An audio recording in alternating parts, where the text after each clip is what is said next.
ओ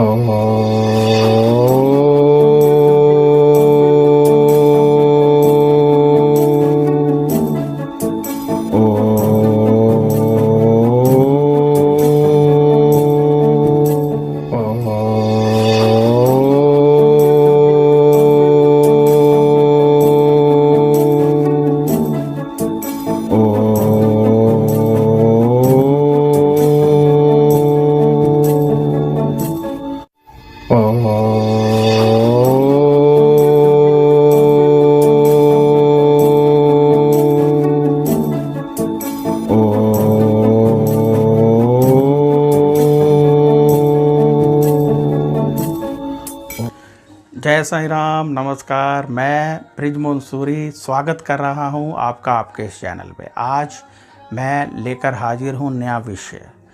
जय साईं राम। अब हम बात करने वाले हैं मौनी अमावस्या की। मौनी अमावस्या कब है और इसका क्या महत्व है, इसमें क्या दान करना चाहिए और इसका पूर्णतः लाभ लेने के लिए आसान से आसान उपाय क्या है, आज मैं आपको ये बताऊंगा। वैसे आपको बता दूं कि मौनी अमावस्या में जब हम दान पुण्य करते हैं या गंगा स्नान करते हैं तो हमें सतयुग में जो हजारों साल तपस्या का फल होता था वह मिल जाता है। कलयुग ने जब धरती में प्रवेश किया था तब जब राजा ने उसको रोकना चाहा तो उसने कहा कि राजन, तुम नहीं जानते कि यदि मेरे में अवगुण हैं तो गुण भी हैं। तब राजा ने कहा, भला कलयुग में क्या गुण हो सकता है। उसने कहा, सतयुग में हजारों साल तपस्या करने से परमात्मा की प्राप्ति होती है, परंतु कलयुग में हरि कीर्तन करने से ही परमात्मा की प्राप्ति हो जाती है। मौनी अमावस्या, इस दिन यदि गंगा स्नान किया जाए तो हमें सतयुग में हजारों साल तपस्या करने का फल मिल जाता है। परंतु गंगा स्नान तो सभी नहीं कर पाएंगे, वैसे भी हरिद्वार में कुंभ चल रहा है। तो आपने क्या करना है, यदि आपके निवास पर गंगा जल है या किसी भी पवित्र धर्म स्थान का जल है, गुरुद्वारे का जल है, उसको पानी में मिलाकर हर हर गंगे बोलते हुए स्नान कीजिए। इससे क्या होगा कि आपको गंगा स्नान का फल मिलेगा। गंगा जी कहते हैं, मानो तो गंगा माँ हूँ, ना मानो तो बहता पानी। जो व्यक्ति गंगा जी में स्नान करते हुए इधर उधर की चुगली करता है, औरतों को नहाते हुए देखता है, गलत भावना रखता है, उसका गंगा में स्नान करना भी व्यर्थ माना जाता है।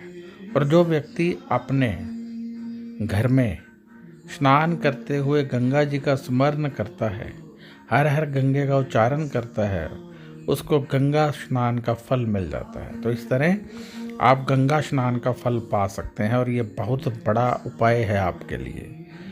और दूसरा, आप आज आपको कपड़े अन्नदान करना चाहिए। इससे आपको बहुत अधिक लाभ मिलेगा, क्योंकि ये विशेष दिन होते हैं जो विशेष शक्तियाँ लेकर धरती पर आते हैं।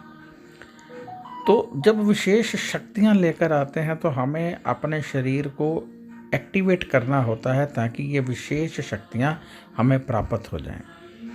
इन विशेष शक्तियों को प्राप्त करने के लिए शरीर को एक्टिवेट करना है, और एक्टिवेट करने के लिए जब हम गंगा स्नान करते हैं या गंगा जल से स्नान करते हैं या दान पुण्य करते हैं तो हमारा शरीर एक्टिवेट हो जाता है और ऐसी शक्तियां जो धरती पर प्रवाहित हो रही हैं हमें प्राप्त हो जाती हैं। इसलिए आपको अपने आप को एक्टिवेट करना है और इस दिन कम से कम बोलना है, क्योंकि इस दिन बहुत सारे लोग मौन व्रत रखते हैं जिसका फल बहुत अधिक मिलता है। आप भी अपने आप को थोड़ा सा संयम में रखें, मौन व्रत चाहे ना रखें पर बुरा मत बोलें, तो बहुत अधिक शक्तियों का आगाज आपकी तरफ होता है। बस इतना समझ लीजिएगा, जब जब आप बोल रहे होंगे तब तब शक्तियाँ आपको नहीं मिलेंगी, जब जब आप शांत रहेंगे तब तब शक्तियाँ आपको मिल रही होंगी। इस दिन अधिक से अधिक जाप करें, अधिक से अधिक दान करें और जैसा मैंने कहा है वैसा स्नान सारे परिवार को अवश्य करवाएं। और वैसे भी स्नान करते हुए जब आप जाप करते हैं तो हमारे इंद्रियां जो हैं वो जागृत हो जाती हैं, कुंडलिनी भी जागृत होने की तरफ अग्रसर होती है। इसलिए स्नान करते हुए अवश्य जाप करना चाहिए, परमात्मा का नाम सिमरन करना चाहिए, गंगा माँ का स्मरण करना चाहिए। तो आज का दिन बहुत महत्व रखता है। जैसा मैंने कहा वैसा कीजिए, परमात्मा की कृपा से आपको बहुत अधिक लाभ की प्राप्ति होगी और बड़ी तेज़ी से आप अपनी ज़िंदगी में आगे बढ़ेंगे।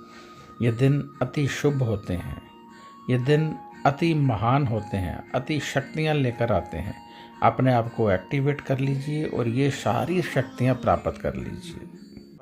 मैं बृजमोहन सूरी क्षमा चाहता हूँ, यदि कहीं कोई भूल चूक हो गई हो तो मैं क्षमा चाहता हूँ।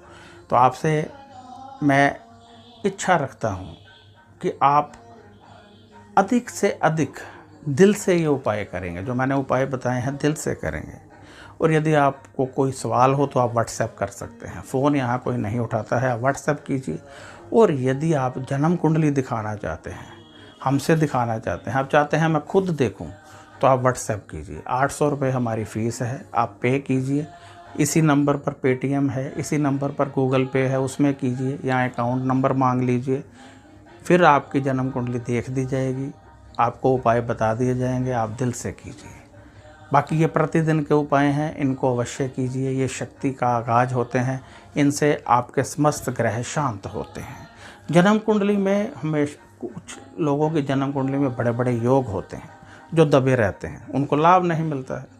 जब वो उपाय कर लेते हैं वहीं लोग तरक्की करने लगते हैं। आपने देखा होगा कुछ लोग बहुत गरीब थे, एकाएक अमीर हो गए। कैसे हुए?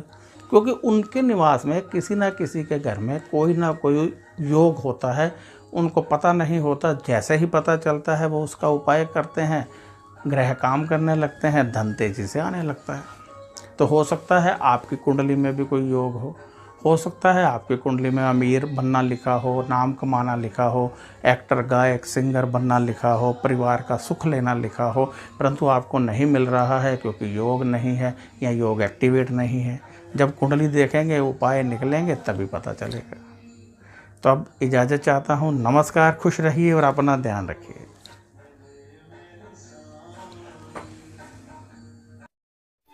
ओम